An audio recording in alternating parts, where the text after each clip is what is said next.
Niat hati ini memberi kejutan pulang kampung. Aku malah menemukan ayah dan ibuku diperlakukan seperti pembantu di rumah yang kubeli dengan uangku sendiri, oleh adik ipar dan besan parasit tak tahu malu. Saat itu juga aku langsung mengambil langkah tedas. Kupastikan mereka akan membayar semua perbuatan busuknya itu. Dengan, sebelum ceritanya dimulai, silakan tulis di kolom komentar dari daerah mana saja teman-teman yang menonton cerita ini. Jangan lupa like dan subscribe agar channel Cerita Balas Diam bisa semakin berkembang dan bisa mempersembahkan cerita yang lebih menarik lagi. Mobil yang kucicil dengan hasil keringatku sendiri melaju perlahan membelah jalanan aspal desa yang tidak terlalu lebar.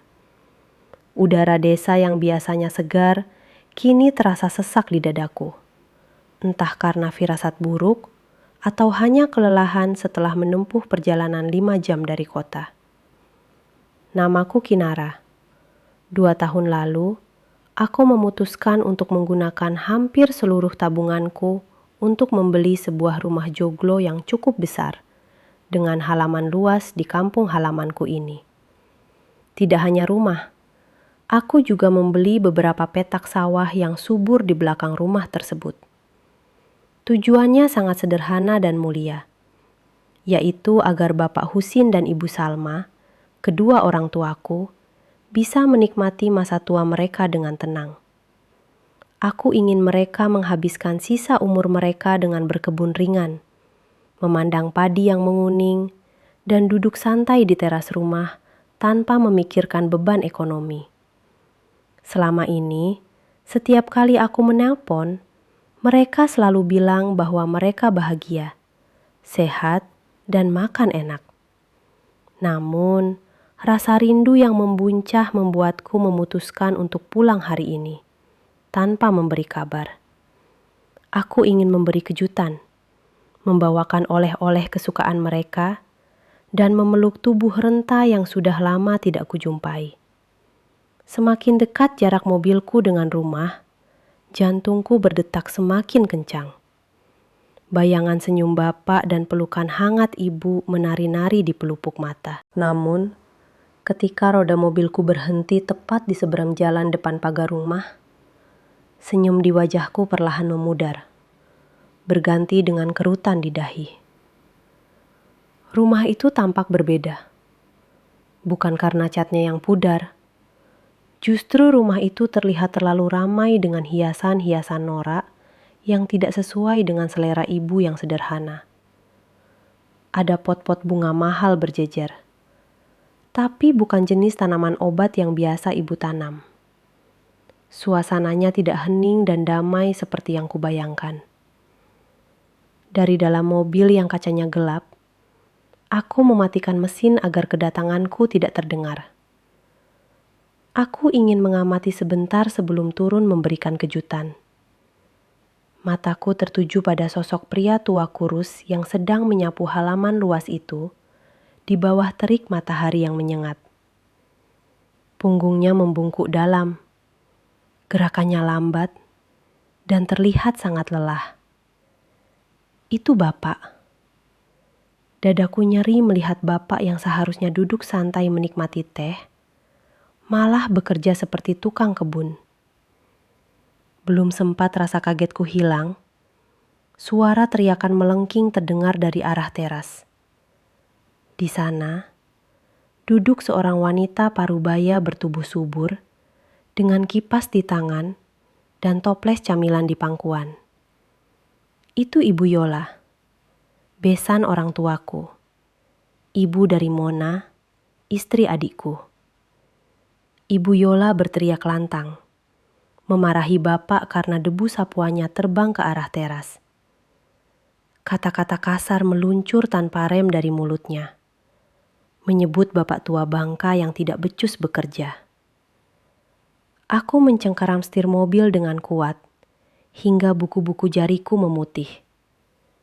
Bagaimana mungkin tamu yang seharusnya menghormati tuan rumah, justru duduk layaknya majikan, sementara pemilik rumah diperlakukan seperti pembantu. Pemandangan berikutnya semakin meremukkan hatiku. Dari arah pintu samping, keluar Ibu Salma, ibuku tercinta.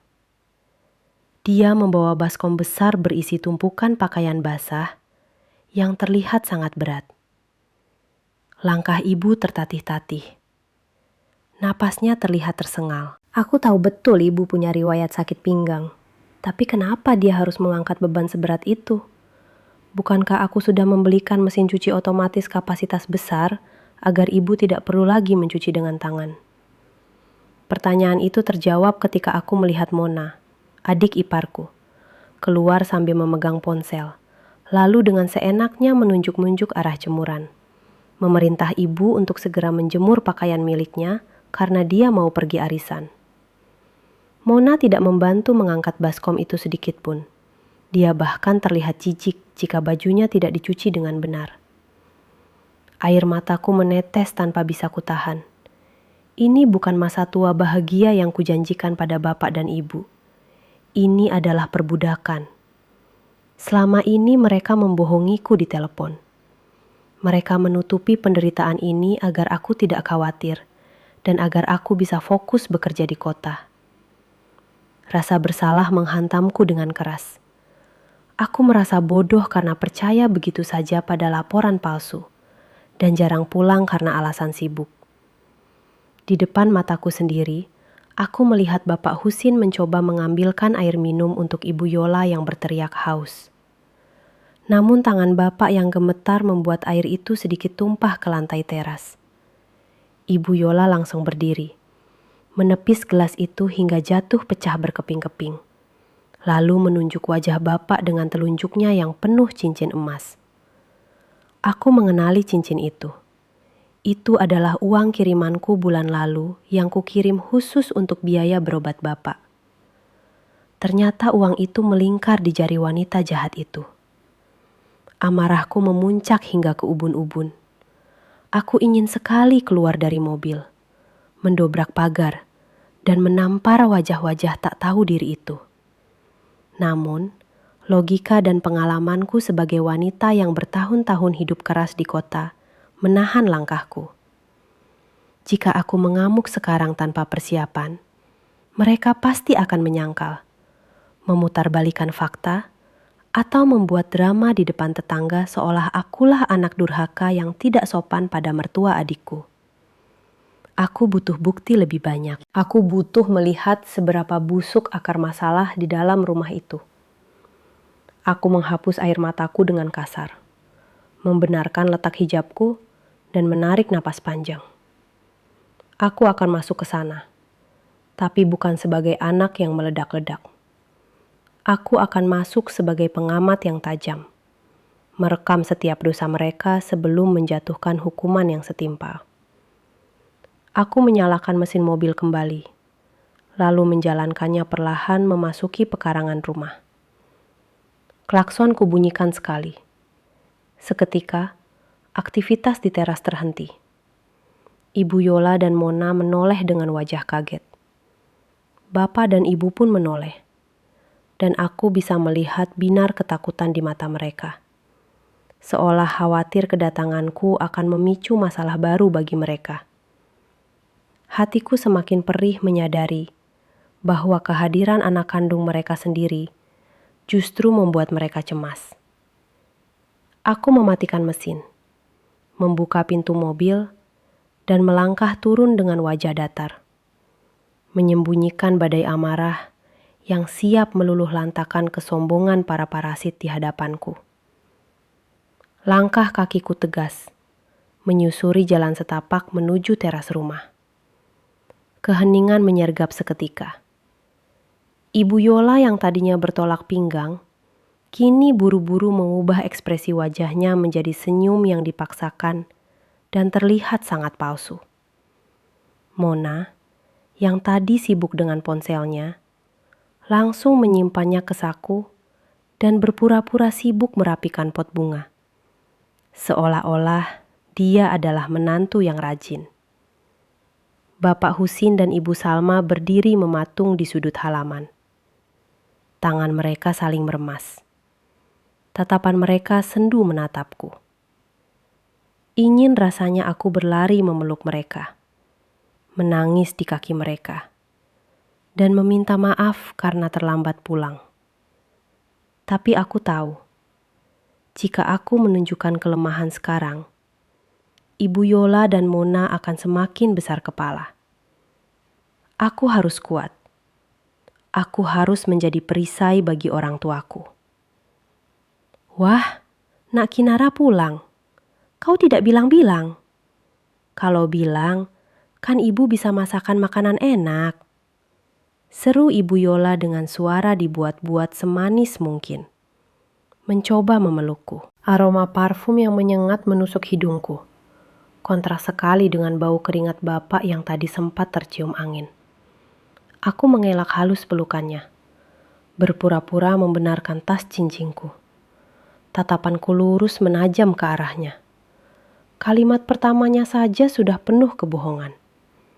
Masakan makanan enak. Tangan halusnya itu bahkan tidak terlihat pernah memegang pisau dapur. Aku hanya mengangguk singkat, lalu berjalan melewati mereka berdua, langsung menuju bapak dan ibu. Aku meraih tangan bapak yang kasar dan penuh kapalan. Kulitnya terasa panas. Sepertinya bapak sedang demam. Lalu beralih memegang tangan ibu yang basah dan keriput karena terlalu lama terendam air sabun. Bapak, Ibu, Kinara pulang, ucapku lirih. Mata ibu berkaca-kaca. Bibirnya bergetar ingin mengatakan sesuatu. Tapi dia melirik takut-takut ke arah Ibu Yola. Akhirnya ibu hanya mengangguk dan berbisik. Alhamdulillah, kamu sehat, Nduk. Hanya itu. Tidak ada keluhan, tidak ada aduan. Ketulusan mereka justru menjadi pisau yang semakin dalam mengiris hatiku. Aku menuntun mereka duduk di kursi teras. Namun dengan cepat Mona memotong. Kak Kinara, bapak sama ibu masih kotor habis dari kebun. Nanti kursi barunya kotor. Biar mereka bersih-bersih dulu di belakang. Darahku mendidih mendengar ucapan Mona. Kursi baru? Itu kursi jati yang kubeli 2 tahun lalu. Khusus agar bapak bisa duduk santai sore hari. Kenapa sekarang bapak dilarang duduk di kursinya sendiri? Tapi aku menahan diri. Oh, begitu? Jawabku singkat. Aku membiarkan bapak dan ibu berjalan tertatih ke arah belakang rumah. Sementara aku digiring oleh Ibu Yola dan Mona masuk ruang tamu. Begitu masuk, aku melihat perubahan interior yang mencolok. Foto-foto wisudaku dan foto keluarga kami sudah tidak ada di dinding. Digantikan oleh foto besar pernikahan Mona dan Fikri, serta foto close-up Ibu Yola yang tersenyum melebar. Ruang tamu ini tidak lagi terasa seperti rumah orang tua aku, melainkan seperti istana kecil milik Ibu Yola. Adikmu Fikri sedang di kamar mandi, nanti juga keluar. Ayo duduk dulu nak, Kinara pasti lelah, kata Ibu Yola sambil duduk di sofa paling empuk, mengangkat kakinya dengan santai. Aku meminta izin untuk ke kamar kecil, padahal itu hanya alasan untuk melihat kondisi rumah lebih jauh. Aku berjalan menuju kamar utama. Kamar yang seharusnya ditempati bapak dan ibu karena memiliki kamar mandi dalam dan kasur ortopedi yang kubelikan khusus untuk tulang punggung mereka. Pintu kamar itu sedikit terbuka. Aku mengintip ke dalam. Isinya penuh dengan barang-barang milik Mona dan Ibu Yola. Baju-baju berserakan, botol-botol kosmetik mahal memenuhi meja rias. Jadi benar dugaan aku. Mereka telah merampas kamar utama ini. Lalu di mana orang tuaku tidur? Kakiku melangkah ke bagian belakang rumah, dekat dapur kotor. Di sana ada sebuah ruangan kecil yang dulunya gudang penyimpanan beras. Pintunya reot dan hanya ditutup tirai rusuh. Aku menyibakkan tirai itu pelan. Pemandangan di dalamnya membuat napasku tercekat. Tidak ada kasur empuk. Hanya ada tikar tipis yang digelar di atas lantai semen yang dingin. Bantal-bantalnya kuma dan selimutnya tipis. Di sudut ruangan, tertumpuk kardus-kardus bekas. Di sanalah bapak dan ibu sedang duduk berselonjor kaki sambil saling memijat. Bapak meringis menahan sakit di pinggangnya, sementara ibu dengan telaten mengoleskan balsam. Mereka tidak menyadari kehadiranku. "Tahan ya Pak, nanti kalau Fikri sudah pulang kerja, kita minta sedikit uang buat beli obat di warung," bisik ibu. Bapak hanya mendesah. "Jangan Bu, kasihan Fikri. Nanti dia dimarahi istrinya lagi. Bapak masih kuat kok." Aku menutup mulutku rapat-rapat, agar isak tangisku tidak terdengar. Tubuhku gemetar hebat. Mereka diusir dari kamar nyaman mereka sendiri di rumah yang kubeli dengan keringat dan air mata. Dipaksa tidur di gudang seperti barang bekas. Kemarahan dalam diriku berubah menjadi tekad yang membara. Aku mengeluarkan ponselku diam-diam. Aku merekam kondisi kamar dan merekam bapak yang kesakitan, serta percakapan lirih mereka. Ini bukti pertama, bukti kekejaman yang tak terbantahkan. Malam harinya, sandiwara berlanjut di meja makan. Ibu Yola dan Mona menyajikan makanan di meja makan utama. Ada ayam goreng, sayur sop daging, dan buah-buahan segar. Fikri, adikku, sudah pulang kerja. Dia terlihat kurus dan tidak terurus. Wajahnya murung. Saat melihatku, dia kaget dan tampak gelisah. Dia memelukku sebentar, namun matanya tidak berani menatap mataku lama-lama. Kami duduk makan bersama. Namun, bapak dan ibu tidak ada di meja makan. "Mana bapak dan ibu?" tanyaku datar sambil memegang sendok. Mona menjawab enteng sambil mengunyah ayam goreng. "Oh, orang tua suka makan di belakang. Katanya lebih santai duduk di lantai. Kalau di meja makan kakinya pegal." Bohong. Aku tahu itu bohong. Aku berdiri, membawa piringku yang masih kosong menuju dapur belakang. Fikri mencoba menahanku. "Mbak, makan di sini saja." Tapi aku menepis tangannya. Aku sampai di dapur dan melihat bapak serta ibu sedang makan nasi putih dingin dengan sisa kuah sayur dan sepotong tempe gosong. Mereka makan dengan lahap, karena kelaparan setelah seharian bekerja paksa. Hatiku hancur berkeping-keping.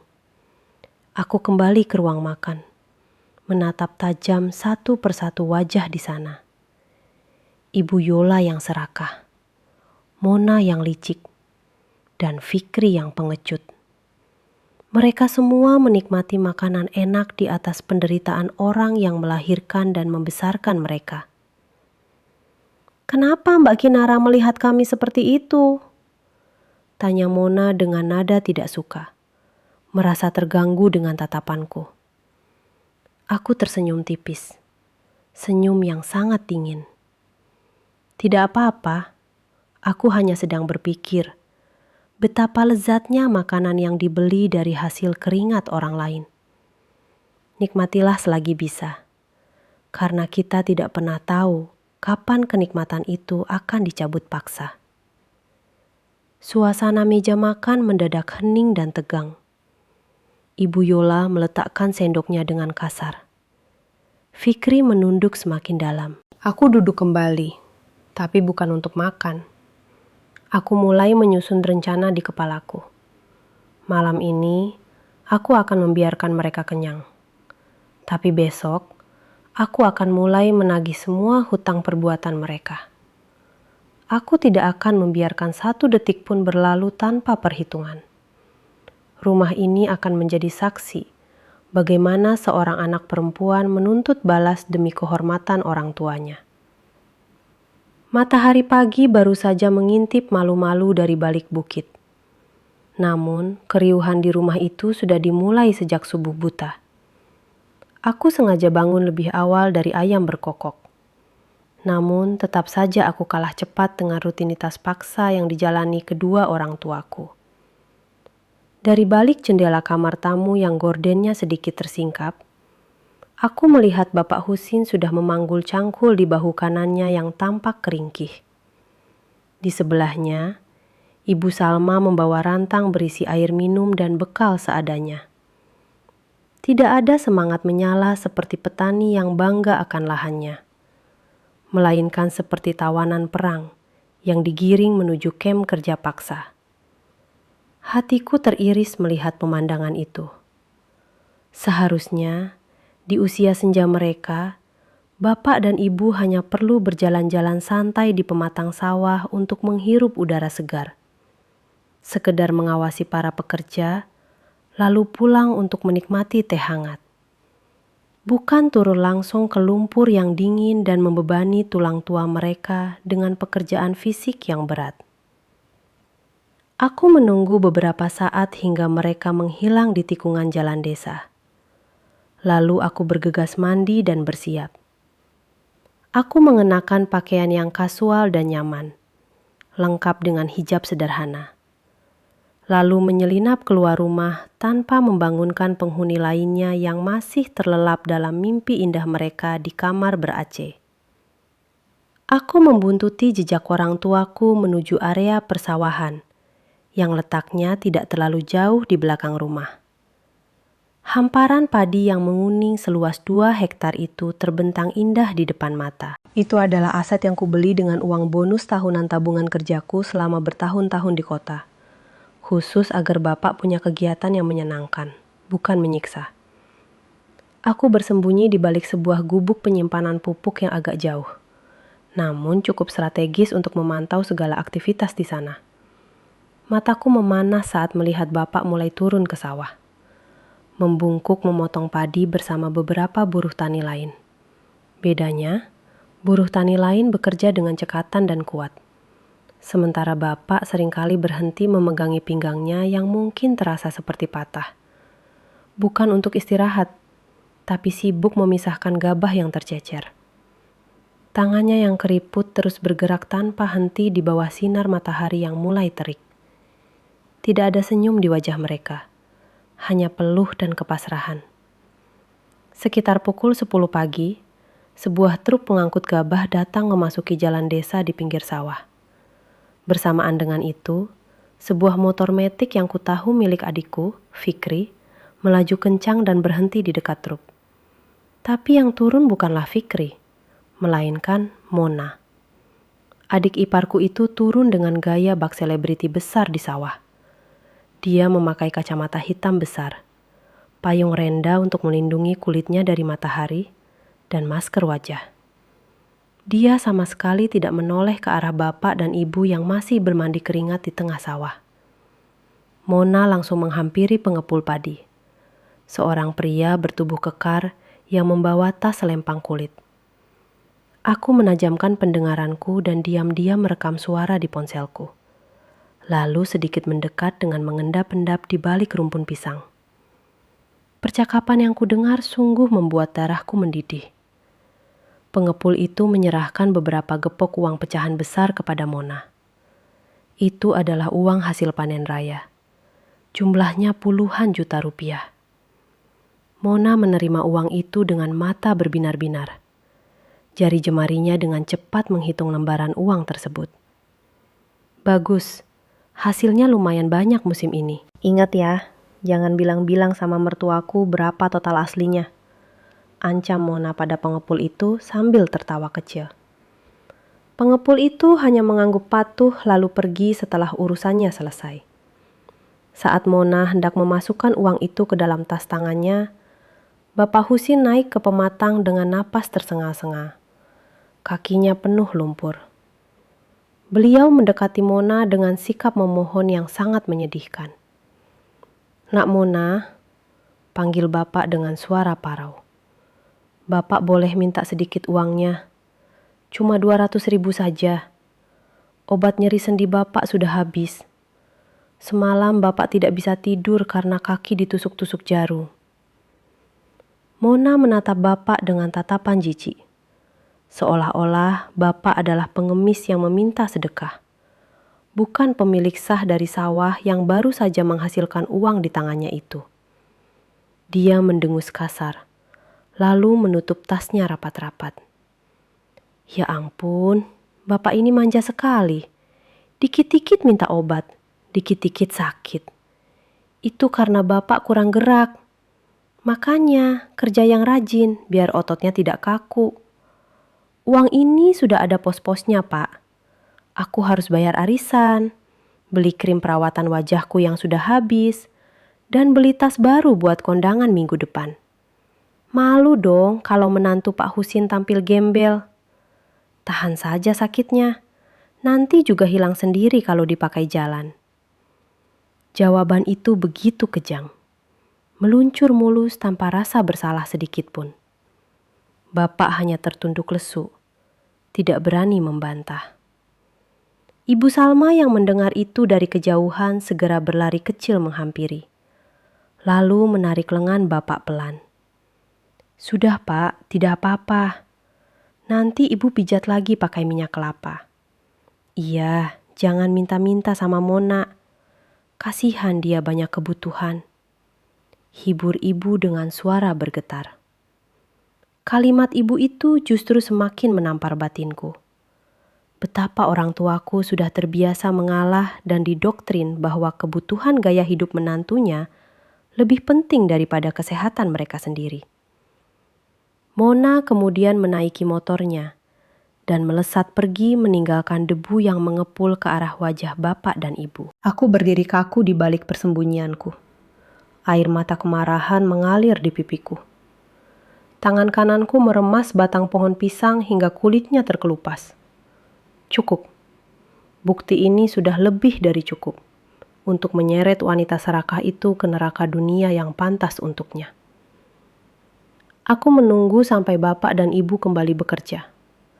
Lalu aku berjalan memutar arah pulang lewat jalan lain. Aku menghubungi pengacara kepercayaanku di kota untuk segera memproses berkas-berkas pengambil alihan aset secara hukum, agar tidak ada celah bagi mereka untuk mengelak nanti.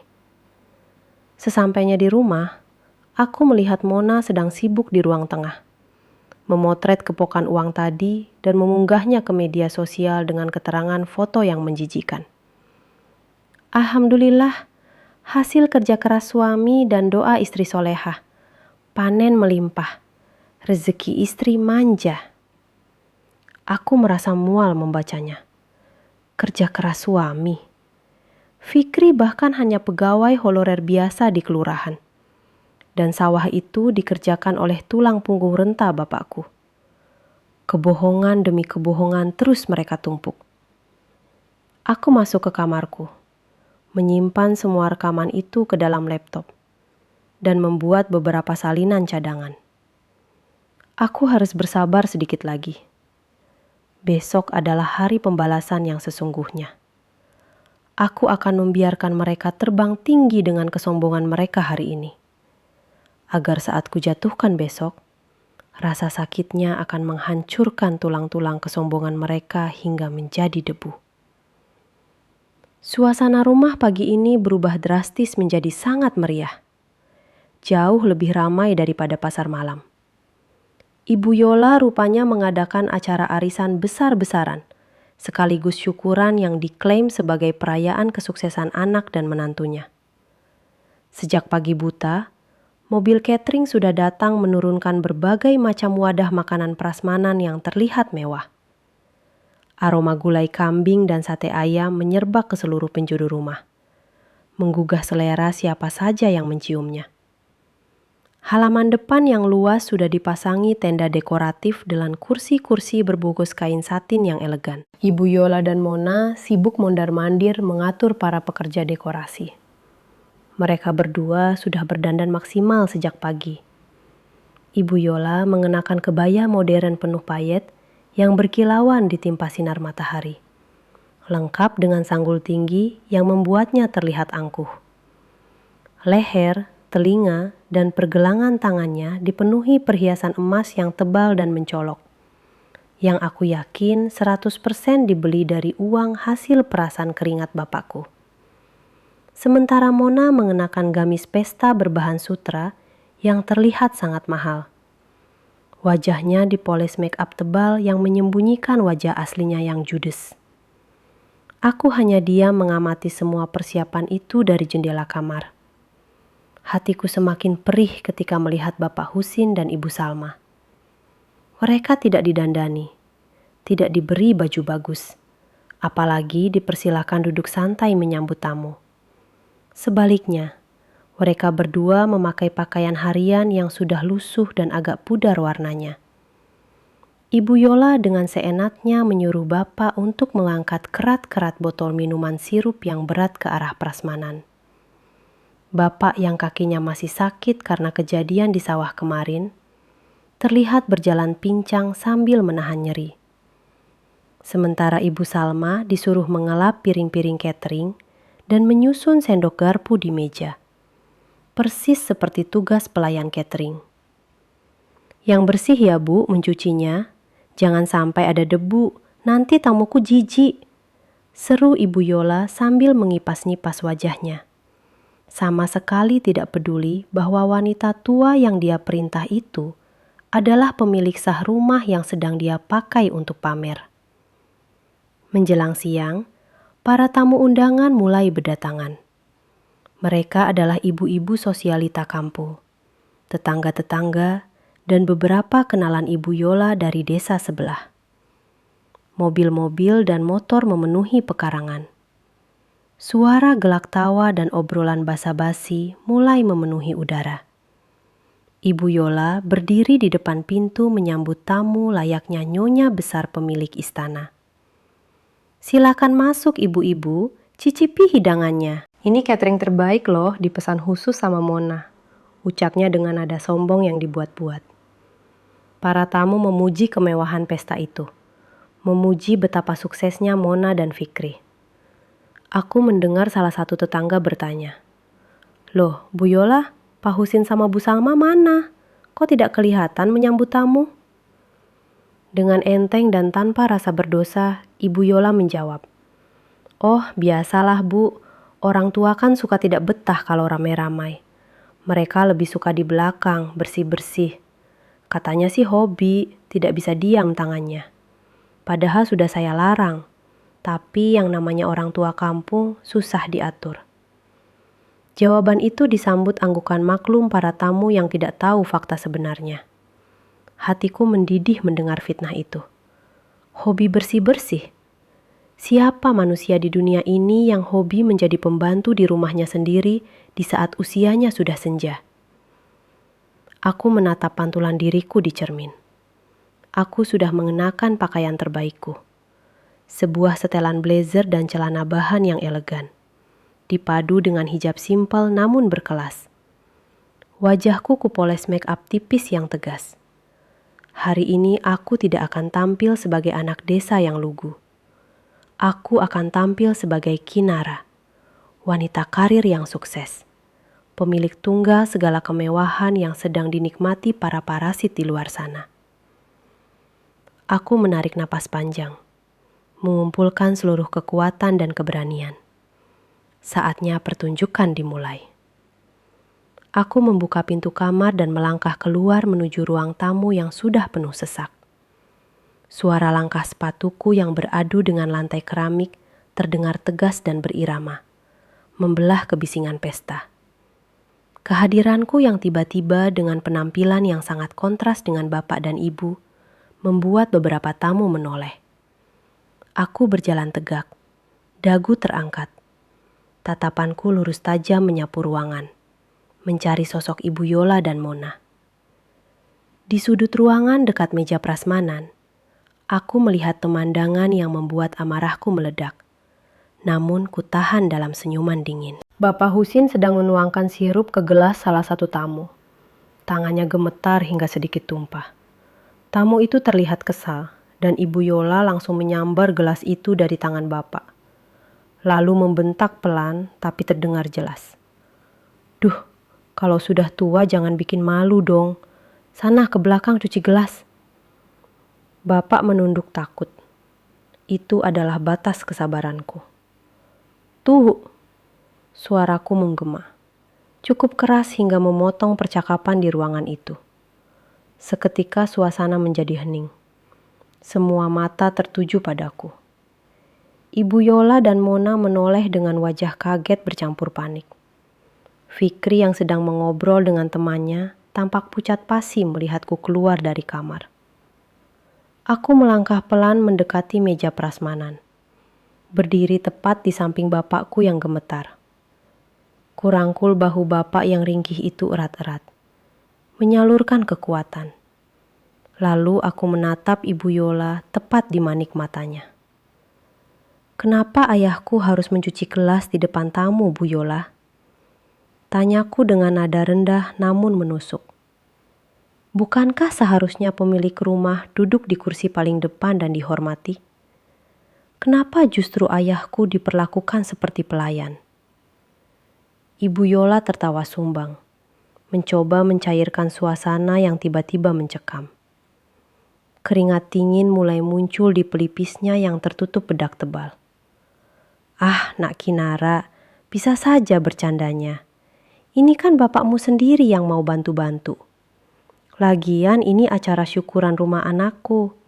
Wajar dong orang tua ikut sibuk." "Syukuran rumah anakmu?" Aku mengulang kalimat itu dengan nada sinis, lalu tersenyum miring. Aku mengeluarkan sebuah map yang kujepit di lengan. "Sebentar, biar saya luruskan di depan semua tetangga yang terhormat ini. Sejak kapan sertifikat rumah ini berubah nama menjadi milik anakmu?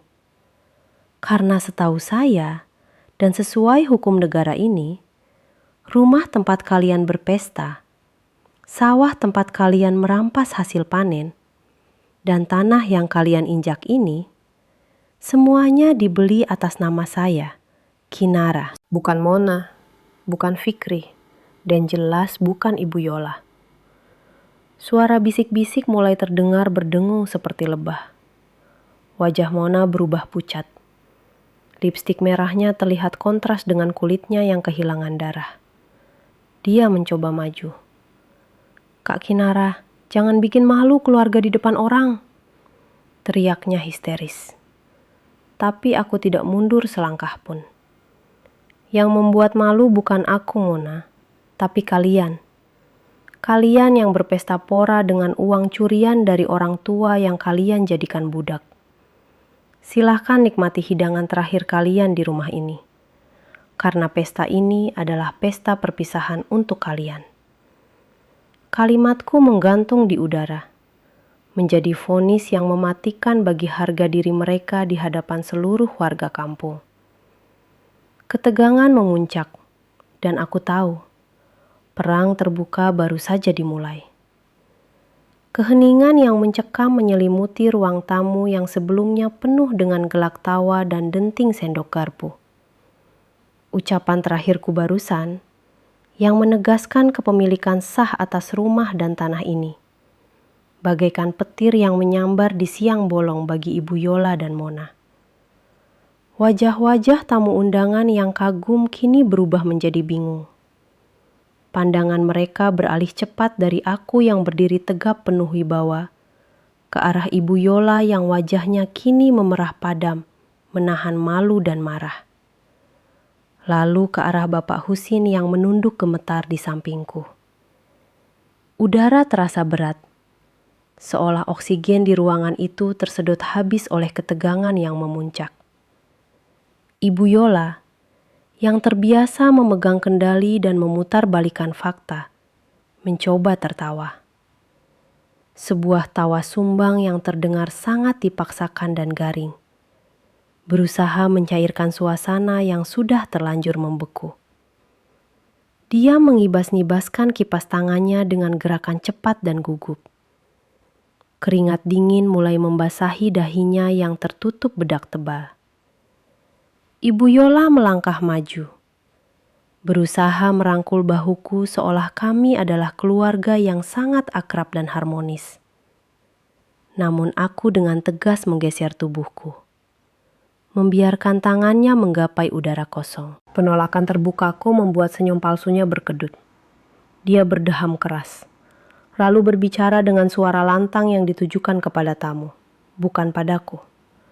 Dia berkata bahwa aku hanyalah anak yang sedang kelelahan setelah perjalanan jauh dari kota, sehingga pikiranku kacau dan bicaraku melantur. Dia berusaha meyakinkan semua orang bahwa sertifikat dan urusan harta adalah urusan dapur keluarga yang tidak perlu dibesar-besarkan. Dia bahkan berani berkata bahwa Bapak Husin dan Ibu Salma memang sudah pikun. Sering mengaku-ngaku sebagai pemilik rumah padahal sudah menyerahkan semuanya pada anak dan menantu. Fitnah keji itu meluncur begitu mulus namun berbisa, membuat hatiku semakin membara. Dia pikir dengan melabeli orang tuaku pikun, dia bisa lolos dari penghakiman sosial ini. Aku tidak membiarkan dia memegang kendali narasi lebih lama lagi. Aku tidak menjawab ucapannya. Sebaliknya, aku berbalik menghadap bapak dan ibu. Di depan puluhan pasang mata tetangga yang masih terpaku di kursi mereka, aku melakukan sesuatu yang membuat Ibu Yola mati kutu. Aku mengambil tangan Ibu Salma, tangan yang pecah-pecah dan berbau sabun cuci yang menyengat. Aku mengangkat tangan itu tinggi-tinggi, memperlihatkannya pada semua orang. Lihatlah tangan ini, seruku dengan suara bergetar menahan tangis. Tangan ini yang membesarkan aku dan adikku. Tangan ini yang seharusnya memegang tasbih dan buku doa di masa tuanya. Tapi lihat apa yang dilakukan tangan ini sekarang. Kulitnya mengelupas karena dipaksa mencuci baju-baju pesta menantunya dengan tangan setiap hari. Apakah ini tangan seorang ratu rumah seperti yang dibilang Ibu Yola tadi? Apakah hobi bersih-bersih bisa membuat tangan seseorang hancur seperti ini? Para tamu mulai berbisik-bisik. Ibu-ibu pengajian yang duduk di barisan depan mulai menutup mulut mereka dengan tangan. Mata mereka membelalak melihat kondisi tangan Ibu Salma yang memprihatinkan. Belum selesai rasa kaget mereka, aku beralih pada Bapak Husin. Aku menyingkap sedikit lengan ke meja lusuh Bapak. Di sana terlihat jelas lebam biru keunguan di lengan atasnya. Lebam bekas cengkeraman kuat atau benturan benda tumpul. Bapak mencoba menarik tangannya karena malu, tapi aku menahannya dengan lembut. Aku bertanya pada Bapak di depan semua orang. Siapa yang melakukan ini? Bapak hanya diam. Matanya melirik takut-takut ke arah Mona. Tatapan takut seorang ayah kepada menantunya sendiri itu sudah menjadi jawaban yang paling jujur bagi semua orang yang hadir di sana. Tidak perlu kata-kata. Bahasa tubuh Bapak sudah menceritakan ribuan penderitaan yang ia alami. Mona yang merasa tersudut mulai panik. Dia berteriak dengan suara melengking, menuduhku mendramatisir keadaan. Dia bilang lebam itu karena Bapak jatuh sendiri di kamar mandi karena ceroboh. Mona mencoba maju untuk menarik Bapak dari sisiku, tapi aku segera pasang badan. Aku menatap Mona dengan tatapan yang bisa membekukan lahar panas. Aku bertanya padanya, sejak kapan Bapak jatuh di kamar mandi bisa menghasilkan lebam berbentuk bekas jari tangan manusia? Pertanyaanku yang spesifik dan tajam membuat Mona terbungkam. Dia mundur selangkah, wajahnya pucat. Aku kemudian mengalihkan pandanganku pada Fikri, adik kandungku, yang sedari tadi hanya berdiri mematung di pojok ruangan seperti patung tidak bernyawa. Aku memanggil nama Fikri dengan suara lantang dan tegas. Fikri tersentak kaget. Aku menyuruhnya maju ke tengah ruangan, berdiri di hadapan Bapak dan Ibu. Fikri berjalan ragu-ragu. Langkahnya berat seolah kakinya dipasung besi. Saat dia berdiri di hadapanku, aku bisa melihat ketakutan di matanya. Bukan takut padaku, tapi takut pada istrinya. Aku bertanya pada Fikri, di mana hati nuraninya sebagai anak laki-laki? Di mana janjinya dulu saat aku membiayai kuliahnya? Bahwa dia akan menjaga bapak dan ibu saat aku bekerja di kota. Fikri hanya menunduk. tidak berani menjawab. Aku mencengkeram bahu Fikri, memaksanya melihat wajah bapak yang layu dan wajah ibu yang penuh uratan lelah.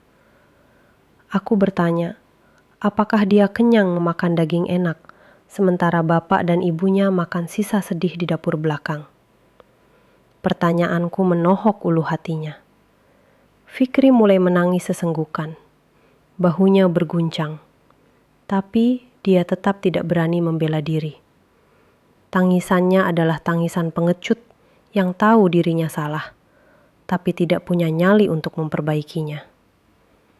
Situasi di ruangan itu kini berbalik 180 derajat.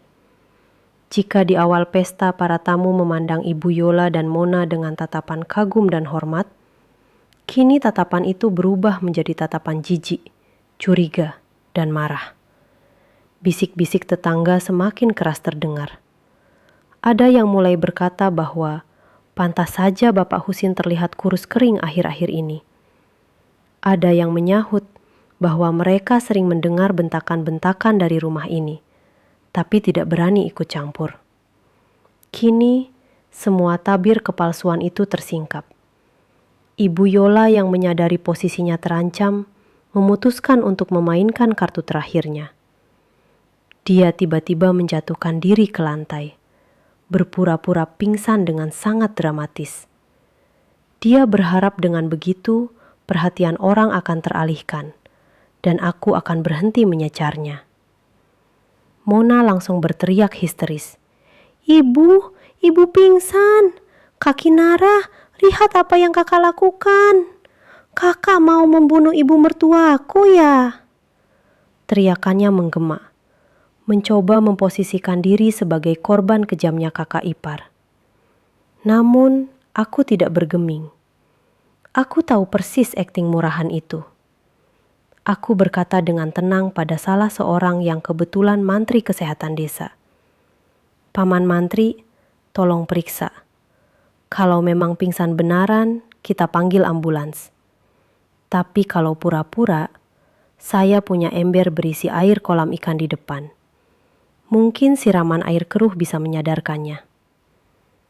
Mendengar ancaman air kolam itu, kelopak mata Ibu Yola bergerak-gerak sedikit. Dia jelas mendengar ucapanku. Aku tersenyum sinis. Sandiwara mereka sudah tidak laku di mataku. Hari ini, aku tidak hanya mengambil kembali pesta, tapi aku juga mengambil alih kembali martabat orang tuaku yang telah mereka injak-injak. Konfrontasi ini baru permulaan. Karena setelah ini, aku akan membuktikan secara hitam di atas putih siapa sebenarnya penguasa di rumah ini. Ibu Yola yang menyadari bahwa ancamanku tentang air kolam itu serius, perlahan membuka matanya dan berpura-pura siuman dengan napas yang dibuat tersela-sela. Dia dibantu duduk oleh Mona dan langsung memasang wajah terzalimi. Mona, yang melihat ibunya gagal mendapatkan simpati, kini mengambil alih serangan. Dia berdiri tegap, menghapus air mata buayanya, dan menatapku dengan tatapan penuh kebencian. Dia sadar bahwa jalur simpati sudah tertutup. Maka dia beralih ke jalur hukum. Atau setidaknya, hukum menurut pemahamannya yang dangkal dan licik. Dengan suara lantang agar didengar seluruh tamu, Mona berteriak bahwa aku boleh saja mengaku-ngaku. Tapi hukum tetaplah hukum. Dia mengklaim bahwa Fikri, anak laki-laki satu-satunya, memiliki hak waris penuh atas rumah ini. Dan Fikri sudah menandatangani surat hibah yang menyerahkan pengelolaan aset rumah dan sawah kepada Mona sebagai istrinya. Mona berlari kecil ke kamarnya dan kembali membawa sebuah map plastik. Dengan tangan gemetar karena emosi, dia mengeluarkan selembar kertas yang terlihat kusut. Dia mengibaskan kertas itu di depan wajahku dan di depan wajah Pak RT yang kebetulan hadir di pesta itu. Lihat ini, serunya. Ini tanda tangan Fikri. Fikri sudah menghibahkan segalanya padaku bulan lalu. Jadi secara hukum, Akulah nyonya rumah ini sekarang. Kamu, Kinara, hanyalah tamu yang tidak diundang. Kamu tidak punya hak mengusir kami atau mengatur kami. Mona tersenyum penuh kemenangan. Merasa yakin bahwa selembar kertas bermaterai itu adalah senjata pamungkas yang bisa membungkamku selamanya. Fikri yang berdiri di sampingku semakin menunduk. Wajahnya pucat pasi. Mengaku dalam diam bahwa dia memang telah dipaksa menandatangani surat bodoh itu di bawah ancaman perceraian. Para tamu kembali bingung. Mereka awam hukum, dan kata surat bermaterai terdengar sangat kuat dan sah di telinga mereka. Bisik-bisik keraguan kembali muncul. Apakah benar Kinara sudah tidak punya hak? Apakah benar Fikri yang berkuasa? Melihat keraguan di mata tetangga, aku hanya tertawa kecil. Tawa yang terdengar dingin dan meremehkan. Aku menggelengkan kepala pelan, menatap Mona seolah dia adalah anak kecil yang sedang pamer uang mainan. Mona, Mona, ucapku pelan namun tajam.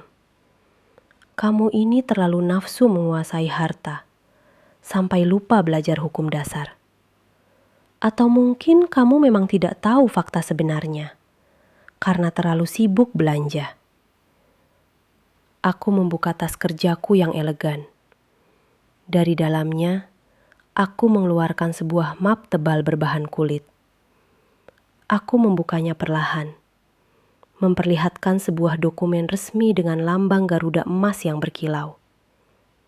Itu adalah sertifikat hak milik, asli tanah dan bangunan rumah ini.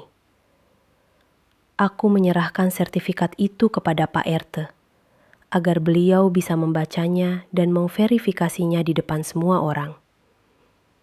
Pak RT, tolong bacakan dengan lantang. Siapa nama pemilik yang tertulis di sertifikat asli ini? Apakah nama Bapak Husin? Apakah nama Fikri? Atau nama orang lain? Pintaku dengan sopan namun tegas. Pak RT membetulkan letak kacamatanya. Menyipitkan mata membaca tulisan di dokumen tersebut. Suasana hening seketika. Semua orang menahan napas, menunggu jawaban pemegang hak. Pak RT membaca dengan suara berwibawa. Atas nama Kinara. Iya, ini sertifikat asli, dan namanya jelas tertulis Kinara. Bukan Husin, bukan Fikri. Gemuruh suara kaget kembali memenuhi ruangan. Aku menatap Mona yang kini ternganga tak percaya. Wajahnya yang tadi merah karena marah, kini berubah menjadi putih kapur. Kakinya goyah.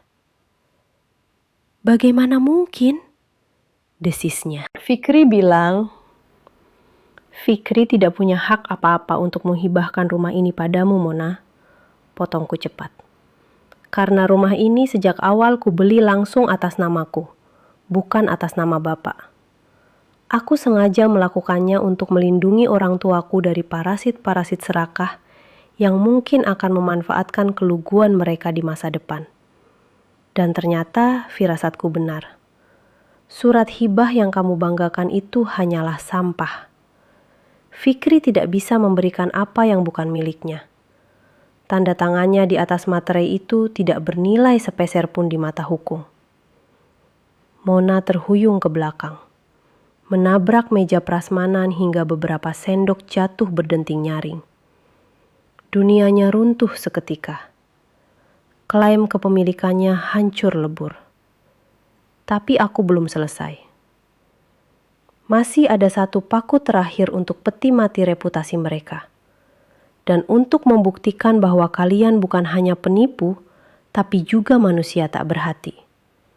Ucapku sambil mengeluarkan ponselku dan menyambungkannya ke pengeras suara Bluetooth yang digunakan untuk musik pesta tadi. Silahkan dengarkan ini, wahai para tetangga yang budiman. Inilah wajah asli keluarga terhormat ini saat tidak ada tamu. Aku menekan tombol play. Rekaman suara yang kuambil di sawah dan di teras rumah kemarin terdengar menggelegar ke seluruh penjuru ruangan. Suara Ibu Yola yang melengking memaki bapak terdengar jelas. Dasar tua bangka tidak berguna, nyapu saja tidak becus, tidak usah makan di tempat. Disusul suara Mona yang penuh penghinaan. Obat terus, bikin habis uang saja. Mati saja sana biar tidak nyusahin. Dan suara rintihan bapak yang memohon obat. Rekaman itu seperti bom yang meledak di tengah kerumunan. Tidak ada lagi keraguan. Tidak ada lagi simpati. Wajah-wajah tetangga kini dipenuhi kemarahan yang nyata. Beberapa bapak mengepalkan tangan. Ibu-ibu menatap jijik ke arah Ibu Yola dan Mona. Ibu Yola menutup telinganya, berteriak, "Matikan! Itu bohong! Itu editan!" Tapi tidak ada yang percaya. Suara itu terlalu asli, terlalu kejam untuk direkayasa. Citra mertua baik dan menantu sukses yang mereka bangun selama ini hancur berkeping-keping dalam hitungan detik. Mereka kini telanjang bulat di hadapan sanksi sosial. "Kalian dengar itu?" tanyaku. Suaraku bergetar menahan tangis kemarahan. Itulah makanan hari-hari orang tuaku. Makian, hinaan, kelaparan. Di rumah yang aku beli untuk kebahagiaan mereka. Sekarang, masihkah ada yang membela mereka? Tidak ada yang menjawab. Hanya tatapan menghakimi dari seluruh penjuru ruangan yang tertuju pada dua wanita serakah itu. Pesta ini telah berubah menjadi pengadilan rakyat. Dan vonis bersalah sudah dijatuhkan bahkan sebelum palu diketuk. Aku melihat Mona terduduk lemas di lantai. Menangis bukan karena menyesal, tapi karena tahu dia sudah kalah telak. Dan aku berdiri di samping orang tuaku, merasa beban berat di dadaku perlahan terangkat. Kebenaran telah terungkap, dan tidak ada lagi tempat bersembunyi bagi para pembohong. Gema suara rekaman yang baru saja kuputar perlahan menghilang. Namun dampaknya tertinggal seperti asap tebal yang menyesakkan bagi siapapun yang mendengarnya. Ruang tamu yang mewah itu kini terasa seperti ruang sidang pengadilan tanpa hakim, di mana vonis bersalah sudah dijatuhkan oleh tatapan mata puluhan tetangga yang hadir. Ibu Yola duduk terkulai di lantai dengan napas memburu. Wajahnya pucat pasi, seolah darah telah berhenti mengalir di tubuhnya.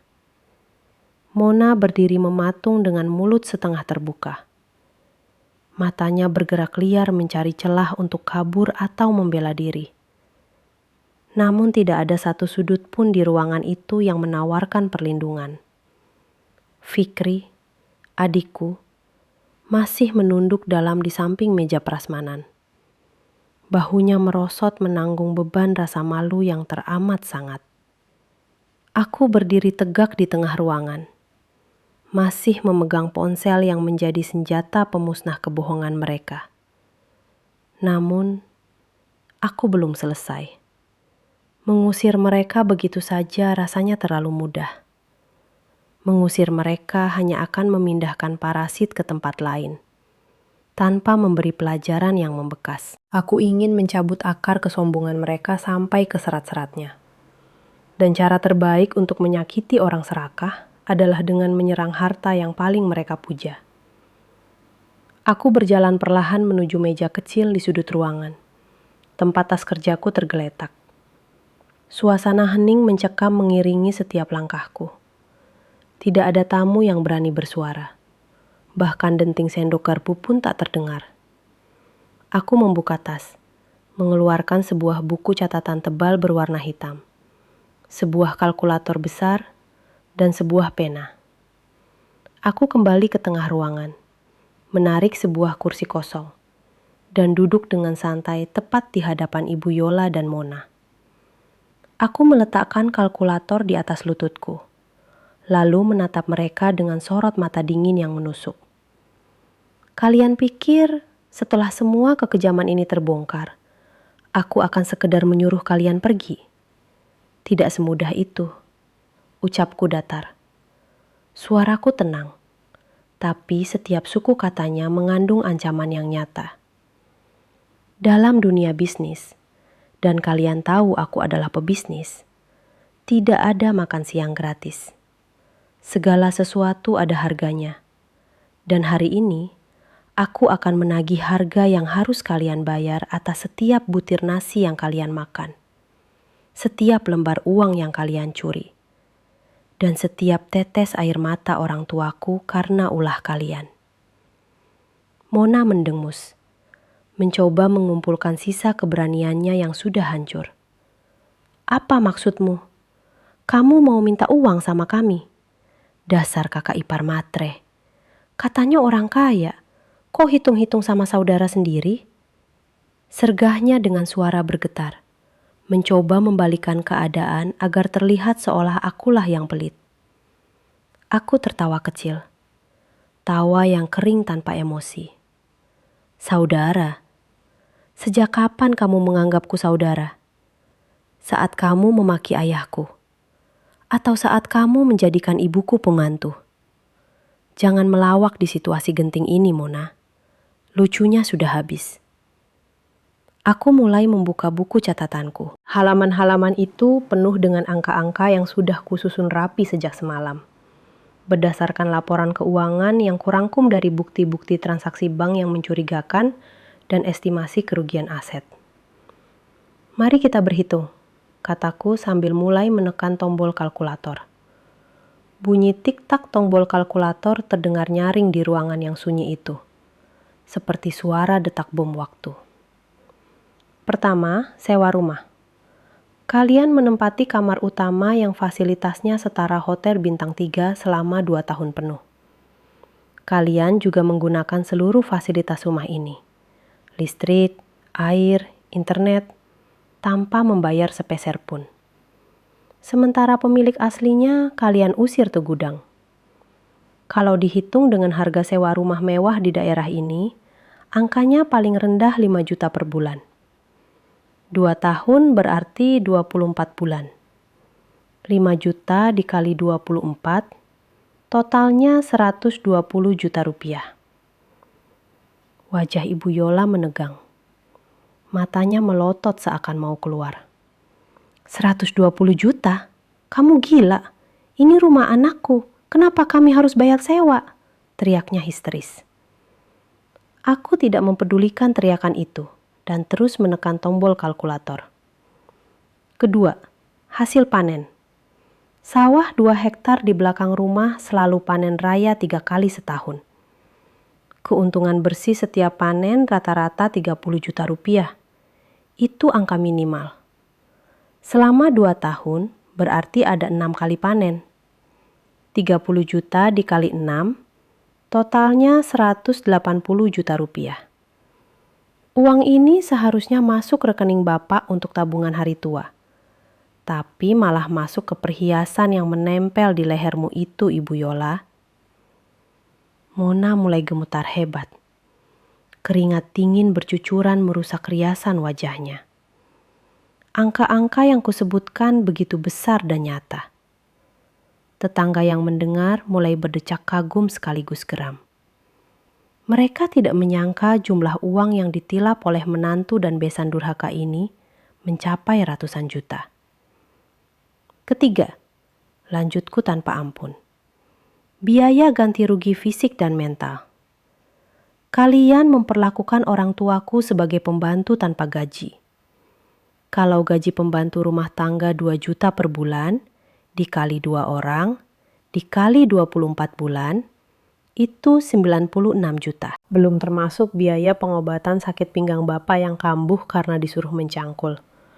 Dan biaya trauma psikis ibu, kita bulatkan saja menjadi 100 juta rupiah. Aku menekan tombol sama dengan di kalkulator dengan keras. Jadi, total hutang kalian kepada saya dan orang tua saya adalah 400 juta rupiah. Aku mengangkat kalkulator itu. memperlihatkan deretan angka 0 yang panjang kepada mereka dan kepada para tamu. 400 juta. Itu harga yang harus kalian bayar sekarang juga. Ibu Yola menjerit. Kali ini jeritan ketakutan yang murni. Dari mana kami punya uang sebanyak itu? Kamu mau membunuh kami? Kami tidak punya uang. Dia merangkak mendekati Fitri, menarik celana anaknya itu. Fikri, lakukan sesuatu. Kakakmu sudah gila. Dia mau memeras kita. Aku menutup buku catatanku dengan suara buk yang keras. Memeras? Aku hanya mengambil kembali hakku. Kalian bilang tidak punya uang? Jangan bohong. Lihat gelang emas yang melingkar di lenganmu itu, Bu. Lihat kalung yang mencekik lehermu itu. Lihat jam tangan Mona. Lihat motor baru di depan. Lihat tas-tas mewah di kamar. Itu semua dibeli pakai uang hasil panen Bapak, kan? Itu bukan milik kalian. Itu barang curian. Aku berdiri, berjalan mendekat ke arah Mona yang mundur ketakutan hingga punggungnya menabrak tembok. Aku beri kalian 2 pilihan. Pilihan pertama, bayar lunas 400 juta sekarang juga. Detik ini juga. Kalau tidak ada uang tunai, serahkan semua aset yang kalian beli menggunakan uang Bapak, dan sisanya dicicil dengan perjanjian hitam di atas putih di hadapan notaris. Pilihan kedua, aku memberi jeda dramatis, membiarkan ketakutan merayapi tulang punggung mereka. Aku sudah menyiapkan berkas laporan ke kepolisian. Tuduhannya berlapis. Penipuan, penggelapan aset, pemalsuan dokumen hak waris, dan kekerasan dalam rumah tangga terhadap lansia.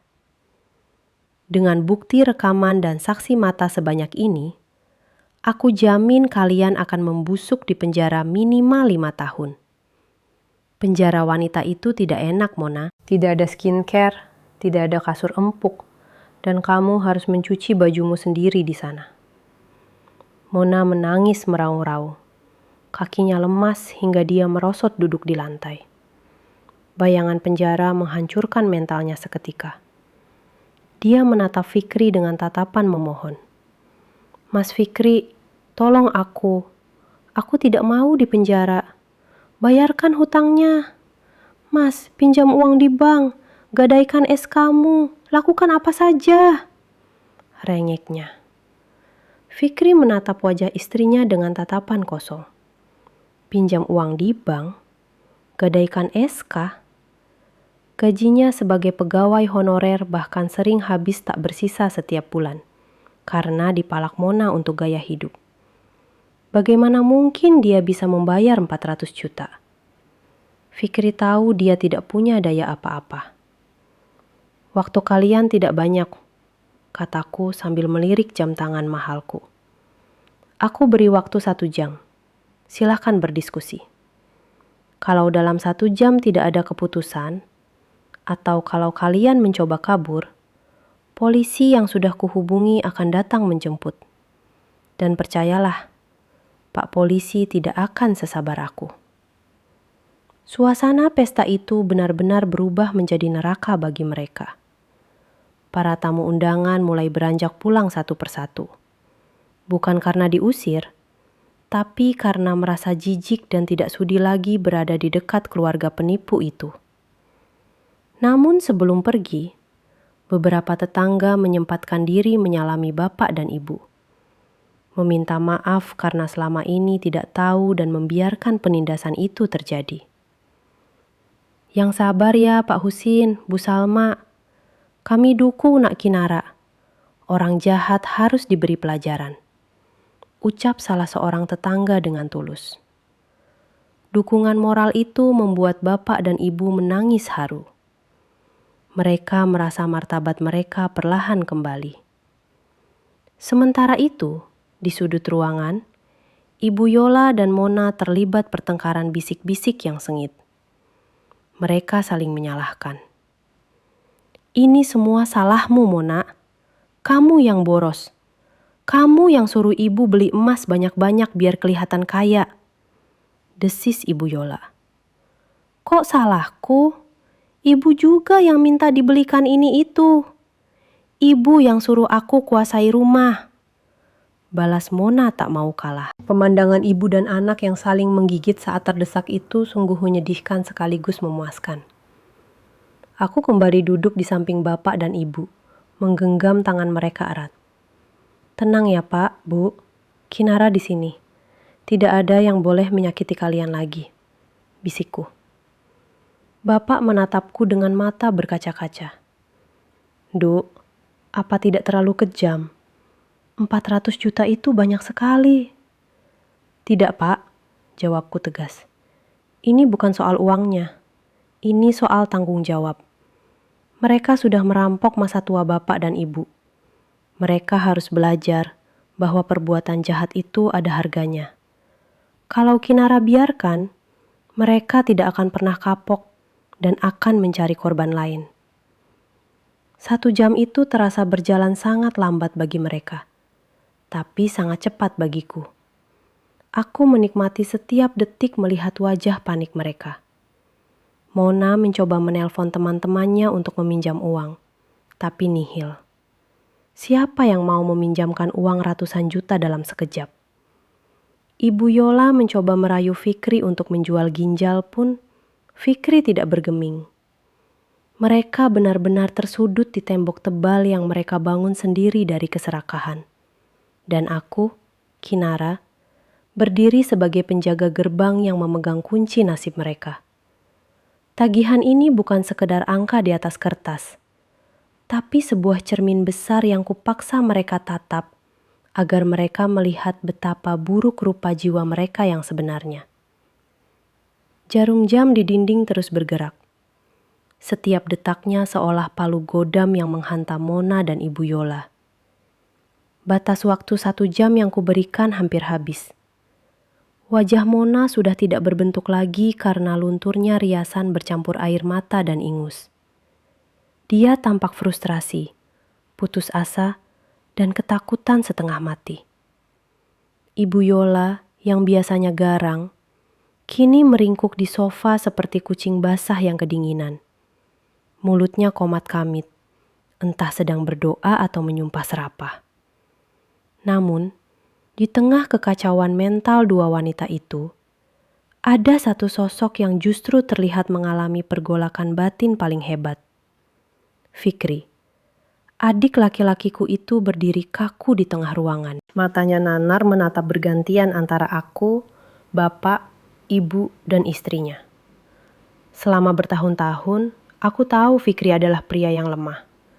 Dia tipe laki-laki yang menghindari konflik, yang lebih memilih mengalah daripada ribut, yang menyerahkan kemudinya pada siapapun yang berteriak paling keras.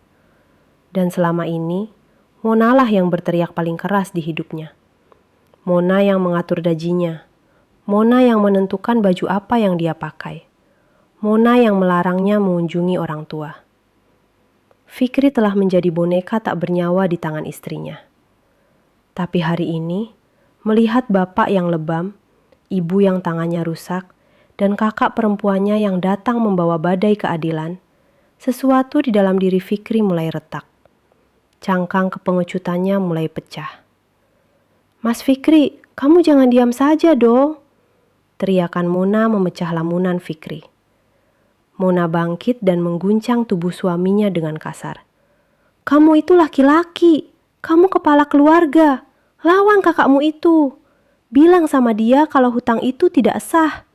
Bilang sama dia kalau kita tidak akan bayar. Lindungi istrimu, Mas. Kamu mau melihat istrimu masuk penjara, hah? Fikri tidak menjawab. Tubuhnya terguncang mengikuti gerakan tangan Mona. Tapi matanya tetap kosong menatap lantai. Mas, jawab! Mona semakin histeris. Kini dia mulai memukuli dada Fikri dengan kepalan tangannya. Kamu bisu ya? Apa gunanya kamu jadi suami kalau tidak bisa membela istri? Dasar laki-laki tidak berguna, penakut, pecundang. Pantas saja gajimu kecil, nyalimu juga kecil. Caci maki itu terus keluar dari mulut Mona. Kata-kata yang sama yang mungkin sudah ribuan kali dia lontarkan setiap kali Fikri berbuat kesalahan kecil. Biasanya, Fikri akan meminta maaf dan bersujud. Tapi kali ini berbeda. Saat Mona menyebut kata pecundang, Fikri perlahan mengangkat wajahnya. Dia menatap Mona. Tatapan itu bukan tatapan takut seperti biasa. Itu tatapan lelah. Lelah yang sudah menumpuk bertahun-tahun. Lelah karena selalu dianggap salah. Lelah karena selalu dituntut. Dan yang paling parah, lelah karena merasa bersalah pada orang tuanya sendiri. Tiba-tiba, Fikri menangkap kedua pergelangan tangan Mona yang sedang memukulinya.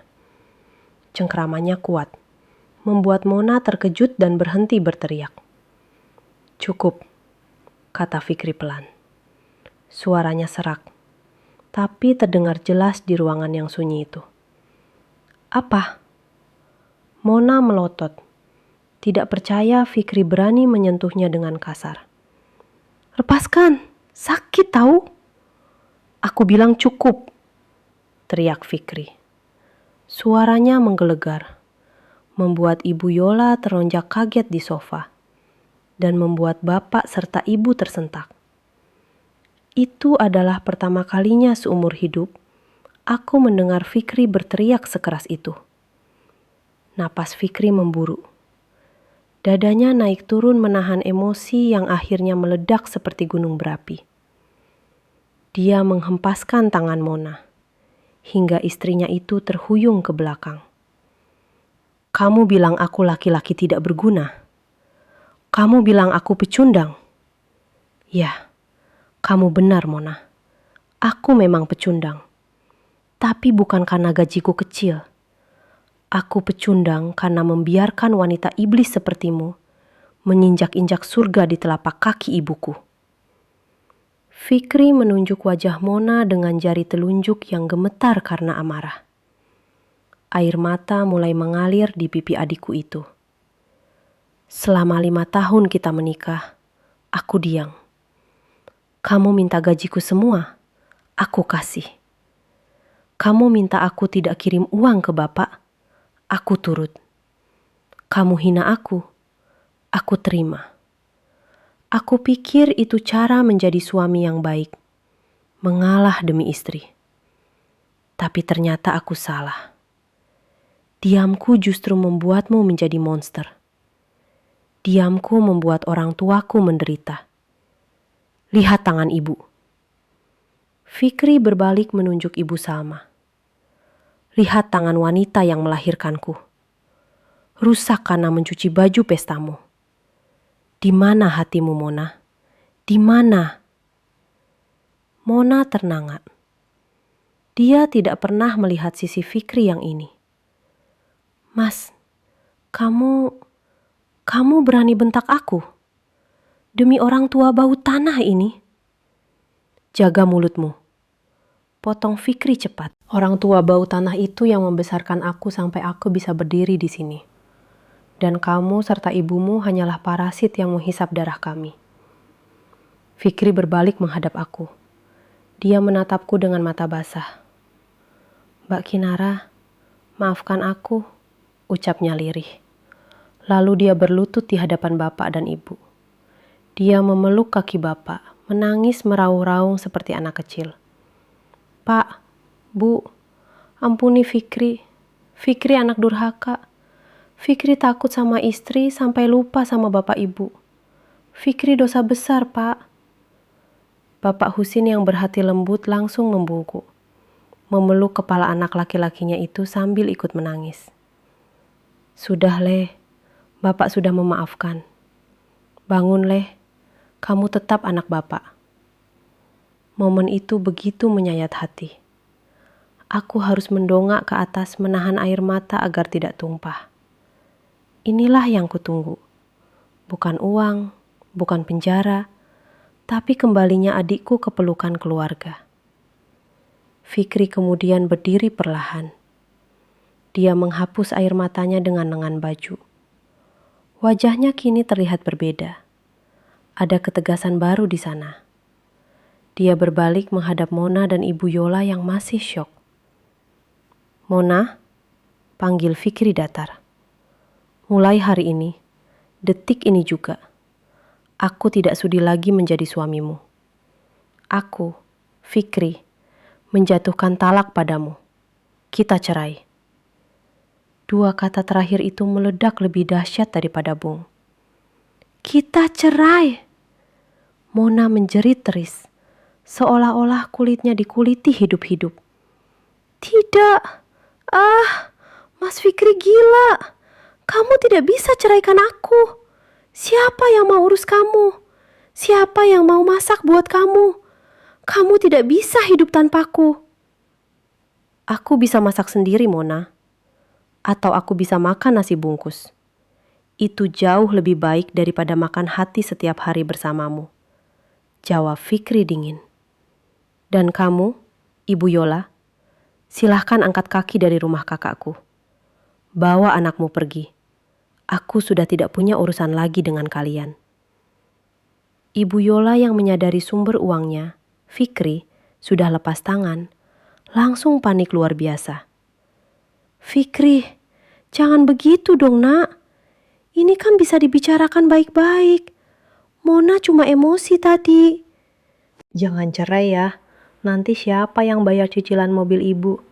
Siapa yang kasih uang belanja?" Aku melangkah maju, memotong permohonan menyedihkan itu. "Tidak ada lagi yang akan membiayai hidup borosmu, Bu Yola. Fikri sudah sadar. ATM berjalan, kalian sudah rusak permanen.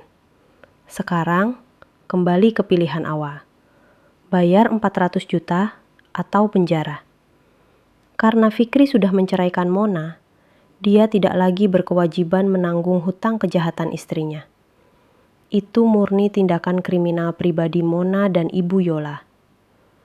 Mona menatap Fikri dengan tatapan tidak percaya. Suami yang dulu dia anggap kerbau dungu yang bisa dicocok hidungnya, kini berdiri tegak sebagai tembok yang tak bisa ditembus. Mona menyadari dia telah kehilangan segalanya dalam satu hari. Kehilangan rumah mewah, kehilangan status sosial, kehilangan sumber uang, dan kehilangan suami yang dulu mencintainya. "Kalian punya waktu 10 menit lagi untuk mengemasi barang-barang pribadi kalian," kataku tegas sambil menunjuk pintu keluar. "Ingat, hanya barang pribadi. Baju dan pakaian dalam, emas, perhiasan, tas branded, jam tangan, motor, dan sisa uang tunai harus ditinggal di sini sebagai penyitaan awal untuk membayar hutang. Kalau ada satu cincin pun yang kalian sembunyikan di balik baju dalam, aku akan anggap itu pencurian, dan hukumannya akan bertambah berat." Fikri berjalan menuju pintu depan dan membukanya lebar-lebar. Sinar matahari sore masuk menyinari ruang tamu, seolah memberi jalan bagi kegelapan untuk pergi. "Silahkan keluar," ucap Fikri tanpa menatap wajah mantan istrinya lagi. Mona menangis tersedu-sedu. Kakinya serasa lumpuh. Ibu Yola dengan gemetar mencoba membantunya berdiri. Mereka berdua terlihat sangat menyedihkan, jauh dari kesanyonya besar yang mereka tampilkan pagi tadi. Dengan langkah tertatih, mereka berjalan menuju kamar untuk mengambil baju bekas mereka. Diiringi tatapan dingin kami sekeluarga. Keputusan Fikri telah menjadi palu godam terakhir yang meruntuhkan istana kepalsuan mereka. Tidak ada lagi tempat berteduh bagi mereka di rumah ini, dan tidak ada lagi hati yang bisa mereka manipulasi. Karma sedang bekerja dengan cara sangat rapi dan menyakitkan. 10 menit yang kuberikan terasa berjalan sangat lambat, namun mencekam bagi Ibu Yola dan Mona. Dari dalam kamar yang dulu mereka klaim sebagai kamar pribadi, terdengar suara gaduh barang-barang yang dilempar ke dalam tas dengan tergesa-gesa. Suara isak tangis Mona dan gerutuan Ibu Yola masih terdengar samar-samar, diselingi bunyi resleting tas yang dipaksa menutup. Aku berdiri bersandar di ambang pintu ruang tengah, melipat tangan di dada, mengawasi setiap pergerakan pintu kamar itu, seperti elang yang mengintai mangsanya. Di belakangku, 2 orang petugas polisi yang sudah kuhubungi sejak awal keributan tadi berdiri tegap dengan wajah datar.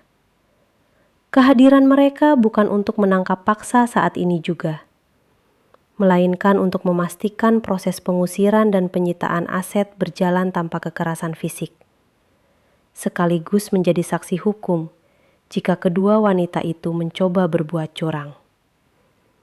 Fikri duduk di kursi kayu di teras, menundukkan kepalanya dalam-dalam, enggan melihat wajah wanita yang baru saja diceraikannya. Bapak dan ibu sudah kuantar duduk di kursi empuk ruang tamu, meminum teh hangat untuk menenangkan syok mereka. Pintu kamar akhirnya terbuka. Ibu Yola keluar lebih dulu, menyeret sebuah koper besar yang terlihat sangat berat. Wajahnya sembab, matanya merah bengkak, dan bedak tebalnya sudah luntur tak karuan, membuatnya terlihat seperti badut yang menyedihkan. Di belakangnya, Mona berjalan tertatih memanggul tas ransel besar dan menjinjing 2 kantong plastik yang penuh sesak. Mereka berjalan menunduk, mencoba menghindari tatapan mataku dan para polisi. Mereka berusaha melangkah cepat menuju pintu keluar, berharap bisa segera lolos dari neraka penghakiman ini. Namun, aku tidak akan membiarkan mereka pergi begitu saja. "Berhenti," kataku dingin. Langkah mereka terhenti seketika di tengah ruangan. Ibu Yola menoleh dengan wajah memelas. Bibirnya bergetar hendak memohon. "Kami sudah mau pergi, Kinara. Jangan dipersulit lagi. Kami sudah bawa baju-baju kami," rintih Ibu Yola dengan suara serak. "Aku bilang tadi, hanya barang pribadi yang boleh dibawa. Baju bekas dan pakaian dalam. Tidak boleh ada aset berharga," tegasku sambil melangkah mendekat. Aku memberi isyarat pada salah satu polisi wanita yang ikut datang untuk memeriksa tas mereka. "Bu polisi, tolong periksa isi tas mereka. Saya curiga ada barang milik ayah saya yang mereka sembunyikan." Mona memekik, memeluk tasnya erat-erat. "Ini barang pribadiku, jangan sentuh. Kamu melanggar hak asasi manusia," teriaknya histeris, mencoba menggunakan istilah hukum yang dia sendiri tidak paham. Polisi wanita itu dengan tenang namun tegas mengambil tas dari tangan Mona.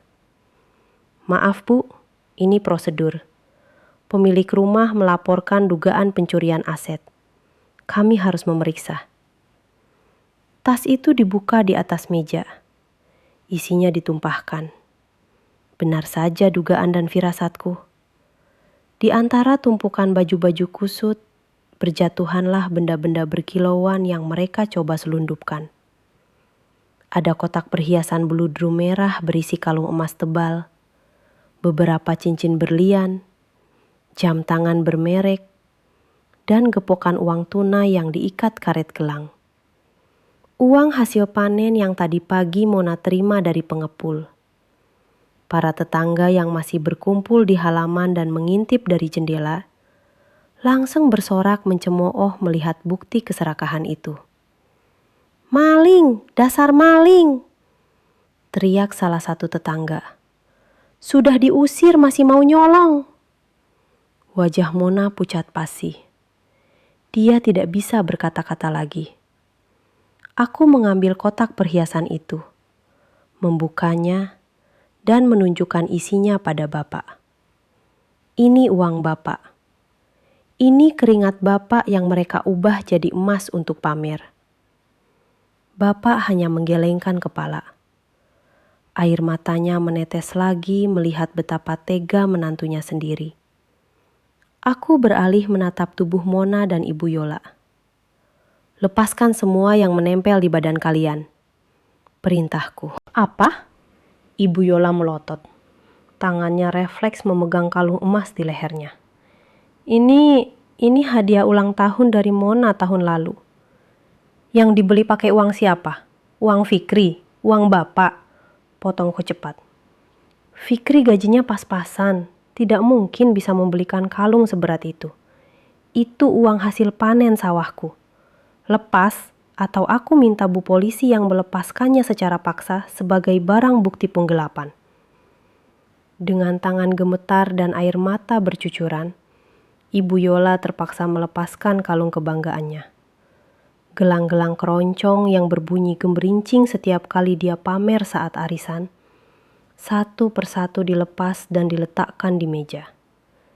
Cincin-cincin besar di jari manis dan jari tengahnya pun tak luput. Mona juga sama. Dia harus melepaskan anting berlian, jam tangan mahal, dan gelang emas putihnya. Dalam hitungan menit, tumpukan perhiasan di meja semakin tinggi, sementara penampilan mereka semakin polos dan menyedihkan. Mereka kembali ke wujud asli mereka sebelum menjadi parasit di rumah ini. Dua wanita biasa tanpa kilau kemewahan. Tas itu, aku menunjuk tas tangan bermerek yang disandang Mona. Itu tas mahal, harganya belasan juta. Tinggalkan di sini, ganti pakai kantong plastik hitam itu. Mona menangis merau-rau seperti anak kecil yang mainannya dirampas. Tas itu adalah simbol status sosialnya yang terakhir. Jangan tas ini, Kak, tolonglah, ini kesayanganku. Rengeknya memilukan. Kesayanganmu dibeli dari uang obat bapakku yang kamu tilap. Jawabku tanpa ampun. Aku merampas tas itu. Mona akhirnya memungut kantong kresek hitam besar dari dapur. Memasukkan baju-bajunya ke sana. Pemandangan itu sungguh kontras. Nyonya besar yang tadi pagi tampil bak selebriti, kini menenteng kantong kresek sampah berisi baju lusuh. Sekarang keluar, kataku sambil menunjuk pintu yang terbuka lebar. Mereka berjalan gontai menuju pintu. Saat mereka melangkah keluar teras, sorakan warga semakin membahana. Pergi sana parasit, jangan balik lagi ke kampung ini. Teriakan dan cemoohan itu seperti hujan batu yang menghantam harga diri mereka. Ibu Yola menutupi wajahnya dengan ujung kerudung, sementara Mona terus menangis sesenggukan. Mereka berjalan kaki, menyeret koper dan menenteng kresek hitam. Tidak ada motor, karena kunci motor sudah disita Fikri. Tidak ada uang tunai, karena sudah kami ambil kembali. Di depan gerbang, Mona sempat berhenti dan menoleh ke arah Fikri yang masih duduk di teras. Dia berharap ada sedikit belas kasihan di mata mantan suaminya. Mas Fikri, antarkan kami ke terminal. Tolonglah Mas, kasihan ibu tidak kuat jalan. Fikri mengangkat kepalanya perlahan. Matanya merah dan sembab, tapi sorotnya dingin. Dia menatap Mona seolah menatap orang asing yang tidak pernah dia kenal. Jalan kaki saja.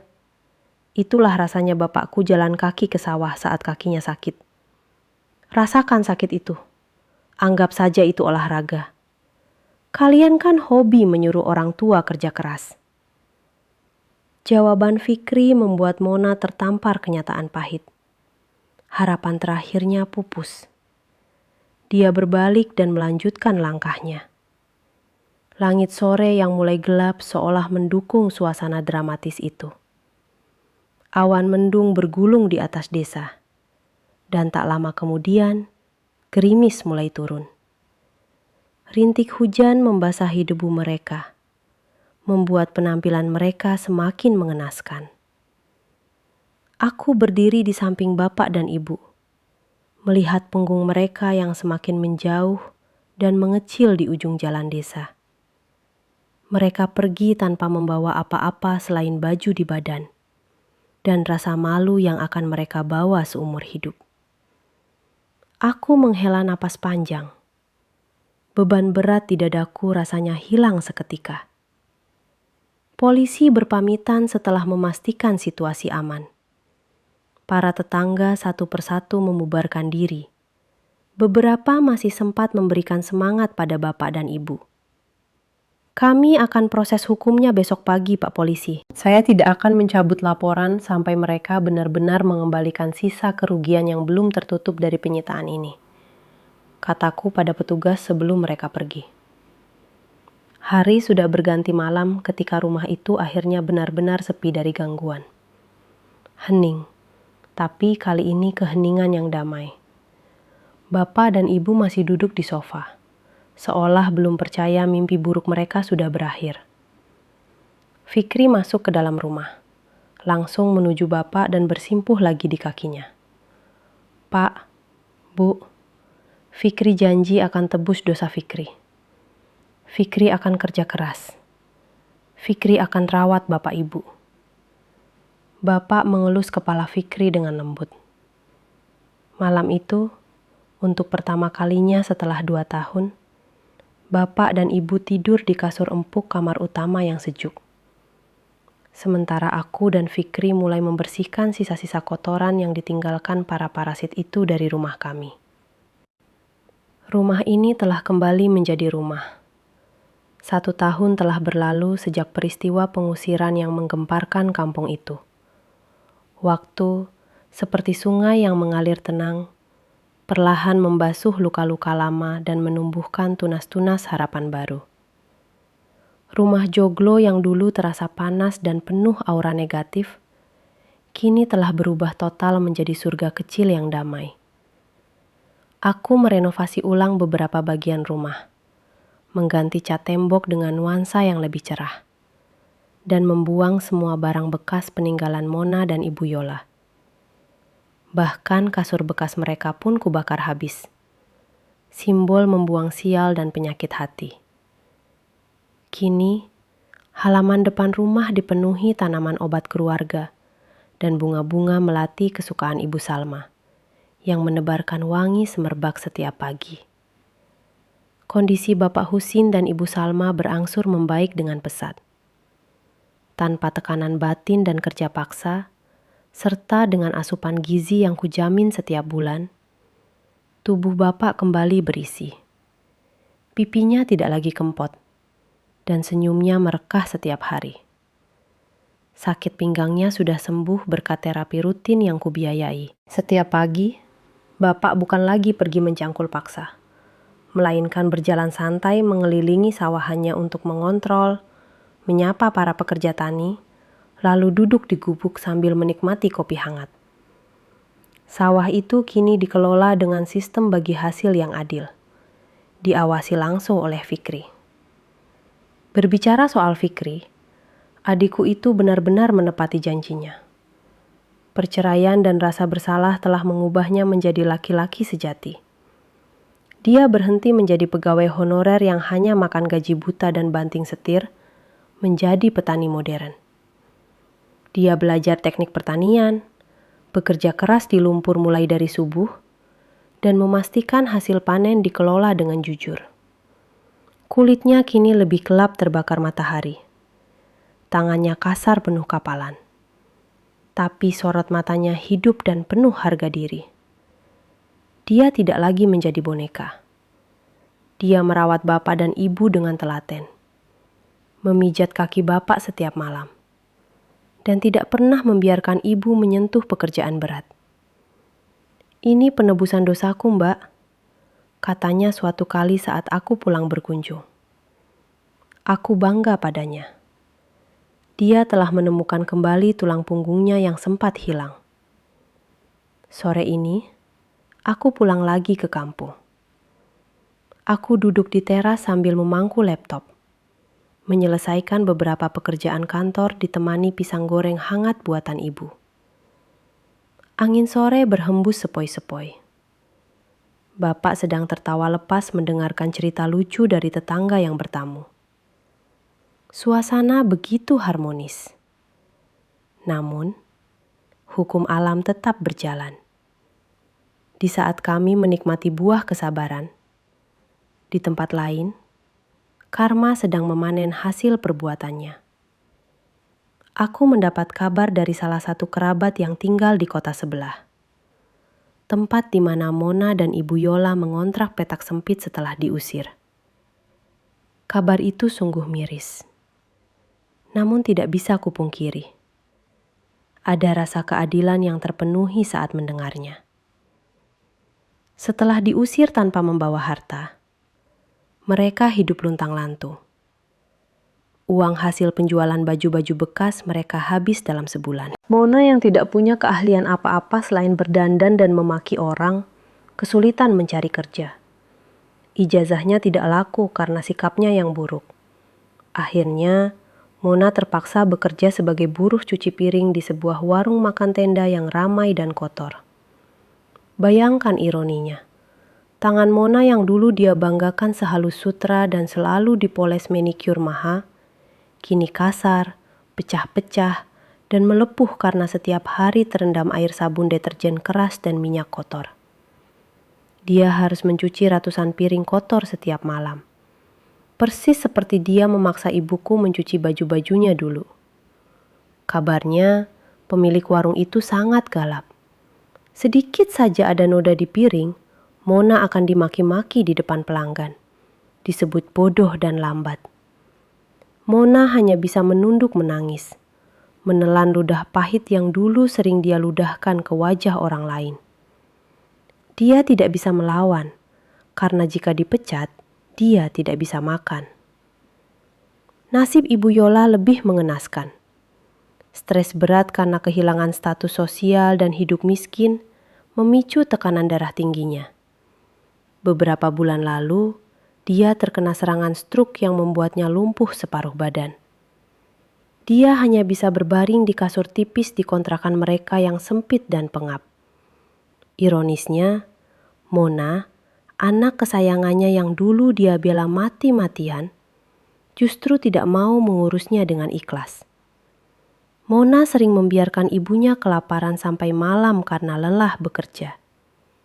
Tetangga kontrakan sering mendengar Mona membentak ibunya sendiri yang buang air di celana karena tidak bisa bangun. Dasar orang tua nyusahin, bikin repot saja. Mati saja kenapa sih? Teriakan Mona itu persis, plek ketiplek dengan teriakan yang dulu dia lontarkan pada bapakku. Karma membalas Ibu Yola melalui mulut anak kandungnya sendiri. Dia kini merasakan betapa sakitnya menjadi lansia tak berdaya yang dihina oleh orang yang seharusnya merawatnya. Bahkan kabar terakhir yang kudengar, Mona berencana menitipkan ibunya ke panti sosial milik dinas pemerintah karena sudah tidak sanggup membayar biaya kontrakan dan popok. Dia hendak membuang ibunya sendiri. Ibu Yola, wanita yang dulu sombongnya setinggi langit, kini akan berakhir sebatang kara di panti jompo, ditinggalkan oleh anak yang dia didik menjadi monster. Mereka berdua hancur. Bukan karena aku yang menghancurkan, tapi karena karakter busuk mereka sendiri yang membusukkan hidup mereka dari dalam. Tagihan 400 juta itu memang tidak pernah mereka bayar lunas secara uang. Tapi mereka membayarnya dengan penderitaan seumur hidup yang jauh lebih mahal harganya.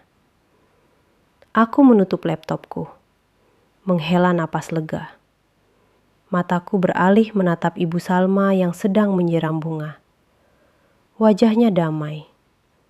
Gurat-gurat penderitaan di wajahnya perlahan memudar, digantikan cahaya ketenangan.